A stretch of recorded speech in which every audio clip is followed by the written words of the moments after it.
আসসালামু আলাইকুম। আমন্ত্রণ জাগো টিভি নিউজে, সঙ্গে আছে আমি আফরিন সুমনা। শুরুতেই জানিয়ে দিচ্ছি সংবাদ শিরোনাম।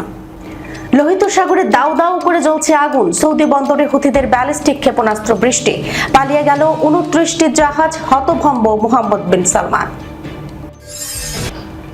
ইরানের মিসাইলের টার্গেটে ছিল ট্রাম্পের মাথা, যেভাবে রক্ষা পান মার্কিন প্রেসিডেন্ট। নিউ ইয়র্ক টাইমসের নতুন প্রতিবেদনে উঠে এলো ভয়াবহ তথ্য।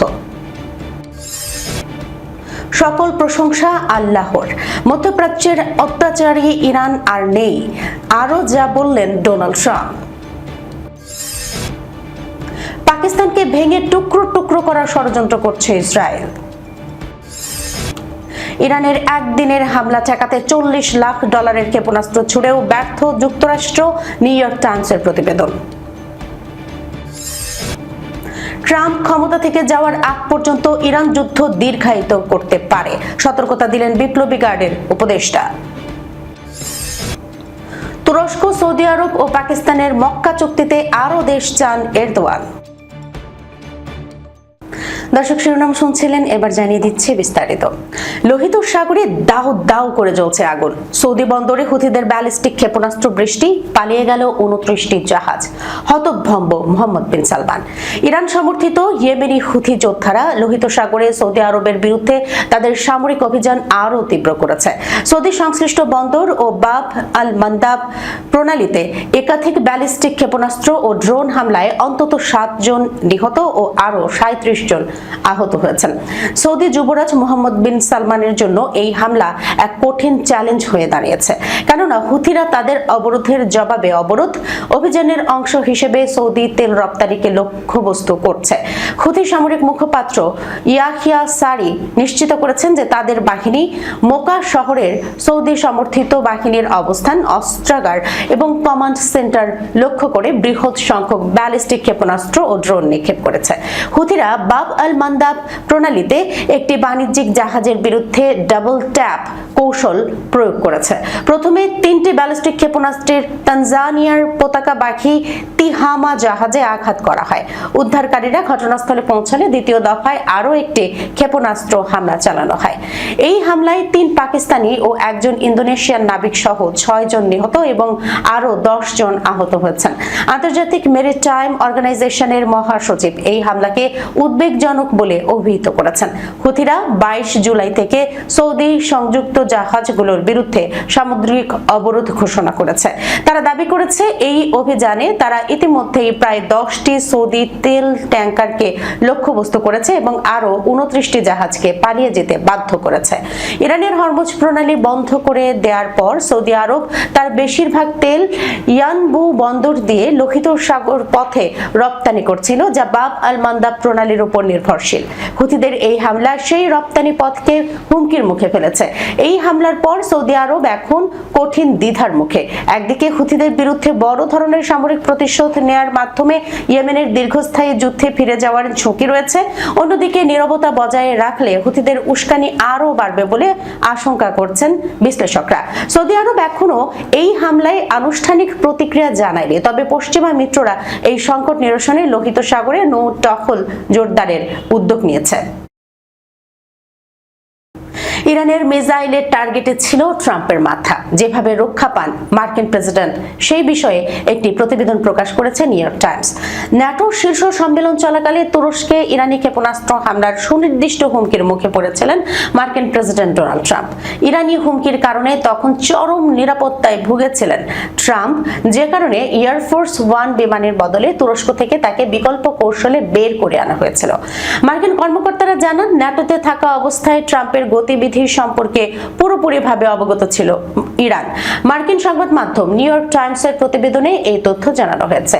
নাম প্রকাশে অনিচ্ছুক 2 জন মার্কিন কর্মকর্তার মতে, মার্কিন গোয়েন্দা সংস্থা একাধিক সূত্র থেকে তথ্য সংগ্রহ করেছিল এবং এরা নিশ্চিত হয়েছিল যে এয়ারফোর্স 1 এর বিরুদ্ধে ইরানের হুমকি বাস্তবসম্মত ছিল, অর্থাৎ ভূমি থেকে আকাশে নিক্ষেপযোগ্য ক্ষেপণাস্ত্রের মাধ্যমে প্রেসিডেন্টকে বহনকারী এয়ারফোর্স 1 এর উপর হামলা হতে পারে। এছাড়া ন্যাটো শীর্ষ সম্মেলনের কাঁধে বহনযোগ্য ক্ষেপণাস্ত্র সহ একজনকে দেখা গিয়েছিল। মার্কিন কর্মকর্তারা জানান, ইরানিরা সুনির্দিষ্টভাবে জানতো ট্রাম্প আঙ্কারায় কোথায় যাচ্ছেন, এমনকি ভবনের কোন তলায়।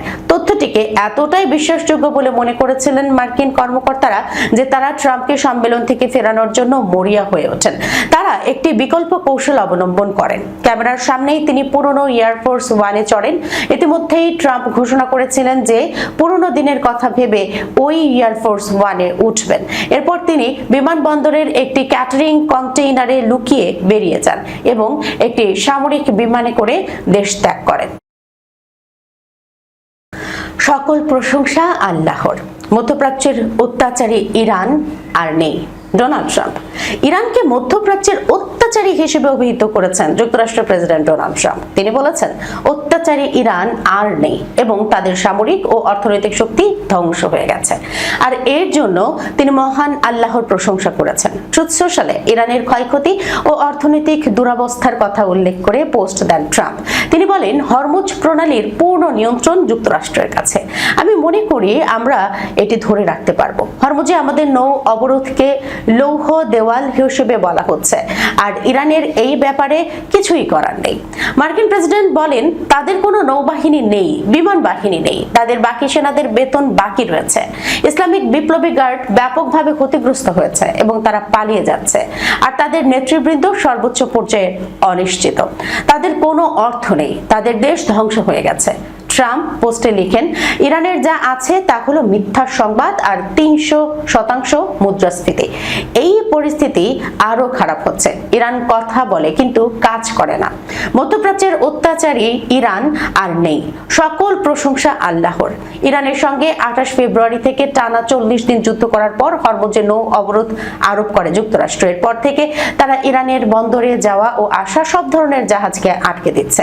এর মধ্যেই ট্রাম্প জানালেন, হরমুজের পুরো নিয়ন্ত্রণ তাদের কাছেই রয়েছে। যদিও ইরান দাবি করে থাকে বিশ্বের গুরুত্বপূর্ণ এই সামুদ্রিক রুটের নিয়ন্ত্রণ এখন তাদের কাছেই, আর যুক্তরাষ্ট্র শর্ত না মানা পর্যন্ত হরমুজ খোলা হবে না। পাকিস্তানকে ভেঙে টুকরো টুকরো করার ষড়যন্ত্র করছে ইসরায়েল। পাকিস্তানের বেলুচিস্তানে বিচ্ছিন্নতাবাদী আন্দোলনকে গোপনে সমর্থন দেওয়ার অভিযোগ উঠেছে ইসরায়েলের বিরুদ্ধে। এর উদ্দেশ্য হতে পারে পাকিস্তানের উপর নতুন ধরনের চাপ সৃষ্টি করা এবং দেশটির ভৌগোলিক ও কৌশলগত অবস্থানকে দুর্বল করা। মধ্যপ্রাচ্যে চলমান সংঘাত ও নতুন ভূ রাজনৈতিক মেরুকরণের মধ্যে বিষয়টি পাকিস্তানের অখণ্ডতা নিয়ে নতুন করে আলোচনার জন্ম দিয়েছে। তবে ইসরায়েলি সরকারের পক্ষ থেকে এই ধরনের কোনো আনুষ্ঠানিক সমর্থনের ঘোষণা পাওয়া যায়নি। ফলে বিষয়টি এখনো রাজনৈতিক বিশ্লেষণ, বিচ্ছিন্নতাবাদী নেতাদের বক্তব্য এবং আঞ্চলিক ভূ রাজনৈতিক আলোচনার মধ্যেই সীমাবদ্ধ রয়েছে। বেলুচিস্তানকে পাকিস্তান থেকে আলাদা করার আন্দোলনের সঙ্গে ইসরায়েলের গোপন যোগাযোগ বা সমর্থনের অভিযোগ অবশ্য নতুন নয়। সাম্প্রতিক সময়ে পাকিস্তান বিরোধী বিভিন্ন বেলুচ গোষ্ঠীর তৎপরতা এবং তথাকথিত স্বাধীন বেলুচিস্তান ঘোষণার দাবিকে কেন্দ্র করে বিষয়টি আবারও আলোচনায় এসেছে। গত জুলাই রিপাবলিক অব বেলুচিস্তান এর নামে একটি চিঠি সামাজিক যোগাযোগ মাধ্যমে ছড়িয়ে পড়ে। এতে দাবি করা হয় বেলুচিস্তান পাকিস্তান থেকে স্বাধীনতা ঘোষণা করেছে এবং বিদ্রোহী গোষ্ঠীগুলো অঞ্চলটির প্রায় 85% নিয়ন্ত্রণ করছে। তবে এই দাবির সত্যতা স্বাধীনভাবে যাচাই করা সম্ভব হয়নি। কোনো আন্তর্জাতিক সংস্থা বা রাষ্ট্র বেলুচিস্তানকে স্বাধীন দেশ হিসেবে স্বীকৃতি দেয়নি। পাকিস্তানের আয়তনে সবচেয়ে বড় প্রদেশ বেলুচিস্তান। খনিজ সম্পদ, প্রাকৃতিক গ্যাস এবং আরব সাগর সংলগ্ন কৌশলগত অবস্থানের কারণে অঞ্চলটির গুরুত্ব অত্যন্ত বেশি। চীনের সঙ্গে পাকিস্তানের অর্থনৈতিক ও অবকাঠামোগত সহযোগিতার ক্ষেত্রেও বেলুচিস্তানের ভূমিকা গুরুত্বপূর্ণ। এ কারণে অঞ্চলটিকে ঘিরে অস্থিরতা শুধু পাকিস্তানের অভ্যন্তরীণ নিরাপত্তার বিষয় নয়, এর সঙ্গে ভারত, চীন, ইরান এবং মধ্যপ্রাচ্যের বৃহত্তর ভূরাজনৈতিক স্বার্থও জড়িয়ে রয়েছে।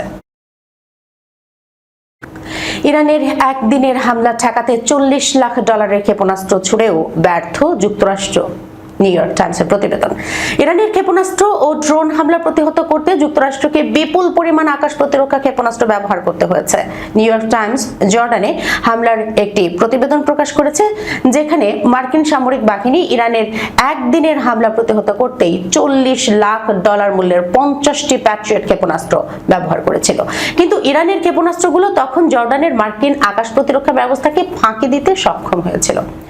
ইরানিয়ান ব্রডকাস্টিং কর্পোরেশনের বরাতে বলা হয়েছে, ইরানের সাম্প্রতিক হামলা এবং মার্কিন ইন্টারসেপ্টর ক্ষেপণাস্ত্রের মজুদ দ্রুত কমে যাওয়ার বিষয়ে একটি প্রতিবেদনে এসব তথ্য প্রকাশ করেছে নিউ ইয়র্ক টাইমস। প্রতিবেদন অনুযায়ী 5 দিনের মধ্যে জর্ডানে থাকা মার্কিন বাহিনীর 3টি ঘাঁটিতে ব্যাপক হামলা চালায় ইরান। একের পর এক ড্রোন ও ক্ষেপণাস্ত্র নিক্ষেপ করে মার্কিন আকাশ প্রতিরক্ষা ব্যবস্থার উপর ব্যাপক চাপ সৃষ্টি করা হয়। ইরান এমন কিছু উন্নত ক্ষেপণাস্ত্র ব্যবহার করেছে যেগুলো মাঝ আকাশে হঠাৎ গতিপথ পরিবর্তন করতে সক্ষম। ফলে এসব হামলা প্রতিহত করতে মার্কিন বাহিনীকে বিপুল সংখ্যক প্যাট্রিয়ট ইন্টারসেপ্টর ক্ষেপণাস্ত্র ব্যবহার করতে হয়েছে। নিউ ইয়র্ক টাইমসের তথ্য অনুযায়ী শুধু একদিনেই মার্কিন সামরিক বাহিনী ইরানি হামলা ঠেকাতে প্রায় $40 লাখ মূল্যের 50টি প্যাট্রিয়ট ক্ষেপণাস্ত্র ব্যবহার করে। প্রতিবেদনে আরো বলা হয়, হামলার পঞ্চম দিন 17 জুলাই একটি ইরানি ক্ষেপণাস্ত্র মার্কিন প্রতিরক্ষা ব্যবস্থা ভেদ করে একটি মার্কিন ঘাঁটিতে আঘাত হানে। এতে 3 মার্কিন সেনা নিহত এবং শতাধিক সেনা আহত হন। পরে পেন্টাগনের কর্মকর্তারা জানান, ওই সপ্তাহের হামলায় আরো কয়েক ডজন মার্কিন সেনা আহত হন এবং বেশ কয়েকটি বিমান ক্ষতিগ্রস্ত হয়। প্রেসিডেন্ট ডোনাল্ড ট্রাম্প ক্ষমতা থেকে যাওয়ার আগ পর্যন্ত ইরান যুদ্ধ দীর্ঘায়িত করতে পারে বলে সতর্কতা দিয়েছেন ইসলামিক বিপ্লবী গার্ডের উপদেষ্টা মোহাম্মদ রেজা নাকভি। সংবাদ মাধ্যম PBS কে দেয়া সাক্ষাৎকারে গতকাল তিনি বলেন, আমাদের এমন প্রতিরোধ ক্ষমতা অর্জন করতে হবে যেন শত্রু কখনো আমাদের উপর হামলা চালানোর সাহস না পায় এবং আমরা নিরাপদে বসবাস করতে পারি। এর একটি উপায় হলো যুক্তরাষ্ট্রের পরবর্তী প্রেসিডেন্ট ক্ষমতা নেয়ার আগ পর্যন্ত এই যুদ্ধ টেনে নেওয়া এবং শত্রুর ক্ষয় সাধন করা, যেন ভবিষ্যতে অন্য কেউ ইরানি আক্রমণের চিন্তা করলে বুঝতে পারে এর জন্য তাদের বড় ধরনের খেসারত দিতে হবে। রেজা নাকভি বর্তমানে বিপ্লবী গার্ডের কমান্ডারের উপদেষ্টা হিসেবে কাজ করছেন। তার নিজের কমান্ড দেওয়ার ক্ষমতা কম, তবে বিপ্লবী গার্ডের নেতৃবৃন্দের উপর প্রভাব রয়েছে। বর্তমানে যুদ্ধের নিয়ন্ত্রণ ইরানের হাতে আছে কিনা এমন প্রশ্ন করা হলে তিনি বলেন, অবশ্যই জয় আমাদের পাশে রয়েছে। যুক্তরাষ্ট্র কোনো কৌশল ছাড়া যুদ্ধ চালাচ্ছে। তারা প্রতি 2 থেকে 3 দিনে নতুন একটি লক্ষ্য ঠিক করে, যার মধ্যে খার্গো দ্বীপে স্থল হামলা ও হরমুজ প্রণালী খোলার বিষয়টিও আছে। তিনি আরো বলেছেন, এই যুদ্ধ যত দীর্ঘ হবে আমাদের অভিজ্ঞতাও ততই বাড়বে। আমেরিকার বিরুদ্ধে কিভাবে লড়াই করতে হয় সেই বাস্তব অভিজ্ঞতা অর্জনের মতো কোনো যুদ্ধ আমরা আগে কখনো দেখিনি। বিগত এই 5 মাসে আমরা সেটা শিখে গেছি। এর পাশাপাশি আমেরিকান সেনাবাহিনী যে আমাদের ধারণার চেয়েও কতটা দুর্বল সেটাও আমরা স্বচক্ষে দেখেছি। এছাড়া হরমুজে পণ্যবাহী জাহাজে ইরানের হামলা নিয়েও কথা বলেছেন রেজা নাকভি। তিনি বলেছেন, ইরানের ঠিক করা রুট বাদে কোনো জাহাজ গেলে সেটিকে শত্রুর জন্য রসদ সরবরাহকারী জাহাজ হিসেবে বিবেচনা করবেন তারা। মক্কা যৌথ প্রতিরক্ষা চুক্তির আওতায় শুধু তুরস্ক, সৌদি আরব ও পাকিস্তানের মধ্যে সীমাবদ্ধ থাকবে না বলে জানিয়েছেন তুরস্কের প্রেসিডেন্ট রিসেপ তাইপ এরদোয়ান। তিনি আঞ্চলিক আরো দেশকে এই চুক্তির আওতায় আনার প্রত্যাশা করেছেন। আরব সংবাদ মাধ্যম আশরাক আল আওসাতকে দেয়া এক সাক্ষাৎকারে এরদোয়ান বলেন, আমাদের এই লক্ষ্য শুধু 3টি দেশের মধ্যে সীমাবদ্ধ নয়, আমরা এটিকে আরো বিস্তৃত করতে চাই এবং সম্ভব হলে একদিন এই কাঠামোর আওতায় এই অঞ্চলের সব দেশকে নিয়ে আসতে চাই। দীর্ঘস্থায়ী আঞ্চলিক স্থিতিশীলতা অর্জনের পথে এটি হবে অন্যতম গুরুত্বপূর্ণ পদক্ষেপ। মার্কিন যুক্তরাষ্ট্র ও ইরানের মধ্যকার উত্তেজনা আঞ্চলিক পরিস্থিতির জন্য গুরুত্বপূর্ণ হলেও মক্কা যৌথ প্রতিরক্ষা চুক্তিকে কেবল এর প্রতিক্রিয়া হিসেবে দেখা উচিত নয় বলে মন্তব্য করেন এরদোয়ান। তিনি বলেন, এমন ব্যাখ্যা দিলে সংশ্লিষ্ট দেশগুলোর নীতি ও উদ্দেশ্য যথাযথভাবে বোঝা যাবে না। চুক্তিটি কোনো দেশের জন্য হুমকি নয় উল্লেখ করে তুর্কি প্রেসিডেন্ট বলেন, শান্তি, সমৃদ্ধি ও স্থিতিশীলতা চায় এমন সব ভ্রাতৃপ্রতিম দেশের অংশগ্রহণের জন্য এই চুক্তি উন্মুক্ত। এরদোয়ান বলেন, এই চুক্তির পেছনে দীর্ঘ ইতিহাস রয়েছে। অন্যান্য স্বাক্ষরকারী দেশ ও অঞ্চলের আরো কয়েকটি দেশের সঙ্গে দীর্ঘদিন ধরেই এই বিষয়ে আলোচনা চলছিল। আঞ্চলিক শান্তি, স্থিতিশীলতা ও নিরাপত্তা জোরদারে সংশ্লিষ্ট দেশগুলোর সঙ্গে নিয়মিত পরামর্শ করার বিষয়ে নিজের আগের বক্তব্যের কথা উল্লেখ করে তিনি বলেন, তুরস্ক সেই অনুযায়ী কাজ করে আসছে।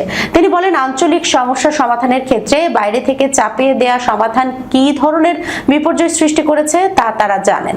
এই কারণেই তুরস্ক সবসময় এমন নীতি অনুসরণ করেছে যেখানে আঞ্চলিক দেশগুলোর ইচ্ছা ও সমন্বিত প্রজ্ঞাই সিদ্ধান্ত গ্রহণে প্রধান ভূমিকা রাখবে। দর্শক, এই ছিল এখনকার মতো জাগো টিভি নিউজে। যাবার আগে শিরোনামগুলো জানিয়ে দিচ্ছি আরো একবার। লোহিত সাগরে দাউ দাউ করে জ্বলছে আগুন, সৌদি বন্দরে হুথিদের ব্যালিস্টিক ক্ষেপণাস্ত্র বৃষ্টি, পালিয়ে গেল 29টি জাহাজ, হতভম্ব মোহাম্মদ বিন সালমান। ইরানের মিসাইলের টার্গেটে ছিল ট্রাম্পের মাথা, যেভাবে রক্ষা পান মার্কিন প্রেসিডেন্ট। নিউ ইয়র্ক টাইমসের নতুন প্রতিবেদনে উঠে এলো ভয়াবহ তথ্য। সকল প্রশংসা আল্লাহর, মধ্যপ্রাচ্যের অত্যাচারী ইরান আর নেই, আরও যা বললেন ডোনাল্ড ট্রাম্প। পাকিস্তানকে ভেঙে টুকরো টুকরো করার ষড়যন্ত্র করছে ইসরায়েল। ইরানের একদিনের হামলা ঠেকাতে $40 লাখ ক্ষেপণাস্ত্র ছুড়েও ব্যর্থ যুক্তরাষ্ট্র, নিউ ইয়র্ক টাইমসের প্রতিবেদন। ট্রাম্প ক্ষমতা থেকে যাওয়ার আগ পর্যন্ত ইরান যুদ্ধ দীর্ঘায়িত করতে পারে, সতর্কতা দিলেন বিপ্লবী গার্ডের উপদেষ্টা। তুরস্ক, সৌদি আরব ও পাকিস্তানের মক্কা চুক্তিতে আরও দেশ চান এরদোয়ান। এখনকার মতো এই পর্যন্তই। এতক্ষণ পর্যন্ত যারা সঙ্গে ছিলেন সবাইকে ধন্যবাদ। আল্লাহ হাফেজ।